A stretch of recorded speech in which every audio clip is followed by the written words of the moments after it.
My life is terrible. I can't play football.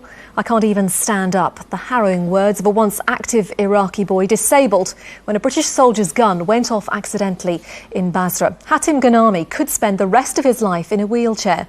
But despite his injuries, he's finding hope in new skills. He spoke exclusively to our correspondent, Mark Webster. Hatim Ghanami's life changed forever in September 2004 when he was crippled by the accidental discharge of a British soldier's gun.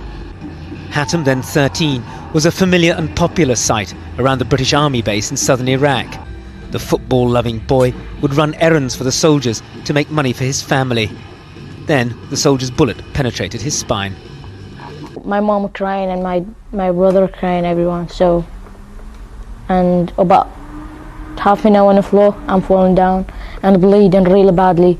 So the helicopter came, pick me up and go to Basra, and that's in Basra hospital. So they did my operation in my tummy. What's it meant for you now? When you were before, you loved to play football. You know, you like to do sport and things. Yeah. How bad are things now? Now it's terrible because I can't do football. I can't stand up. Can't walk really proper walking. So it's my life being messed up. So. Hospitalised in Britain for nearly 9 months, Hatim will always need a wheelchair. Though his brother Yusuf is here looking after him, he desperately misses his family back in Iraq. I miss most my family. Most important to me and important to everyone. My family is real. I miss them. Yeah. So, yeah, I miss them really much. Makes you sad. Hatim's solicitors are seeking compensation from the Ministry of Defence for his injuries.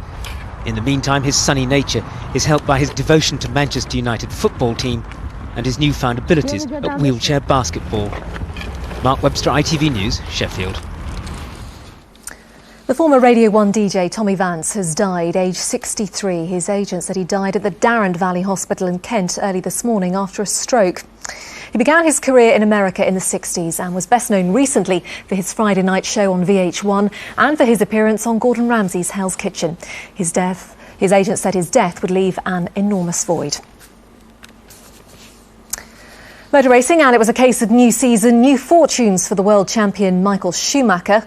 More accurately, misfortune, as he crashed out of the season-opening Australian Grand Prix. It was won instead by Italy's Giancarlo Fisichella. And it was a great day for David Coulthard. He finished 4th on his debut for the new team, Red Bull. Here's Nick Bashford. It was a typically colourful start to the season for a sport renowned for its glitz and glamour.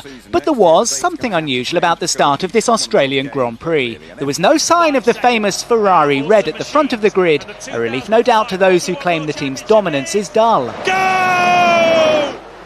It was Renault who dominated this race. Giancarlo Fisichella led from start to finish to claim his second Grand Prix win. For once, world champion Michael Schumacher was an also-ran. His attempt to claw his way back into contention ended unhappily. Schumacher is out of the Grand Prix. Ferrari still finished on the podium. Rubens Barrichello fought his way back from 11th place to 2nd. And it was a dream debut for Formula One's newest team, Red Bull, and their British driver David Coulthard, although he did have to survive a few hairy moments. Fisichella took the checkered flag ahead of Barrichello and fellow Renault driver Fernando Alonso. Coulthard finished 4th, an emphatic answer to his critics. Of course, a lot of people were giving their opinions that I should go off and do something else, and not that I do it for other people, but for a while there it wasn't certain whether there'd be an opportunity, and Red Bull have given me that opportunity, and in return they get my commitment. And I dreamt there for a minute, I could make it 61 times on the podium, and that will still be a dream. A great day for Renault, and Fisichella has warned Ferrari he expects plenty more this season. Nick Bashford, ITV News.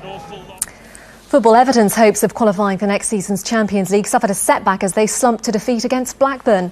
Jonathan Steed got the only goal of the game at Goodison Park with 19 minutes left, running onto Stephen Reeve's through ball to shoot past Brad Friedel. And Celtic have closed the gap on the Scottish Premier League leaders Rangers with a 3-1 victory over Hibernian. Celtic scored their opener after just 5 minutes. Stilian Petrov getting on the end of Chris Sutton's cross. And after John Hartson scored number 2, Craig Bellamy sealed the points, adding a third on 69 minutes. Guillaume Bozolan grabbed Hibs' consolation goal in injury time.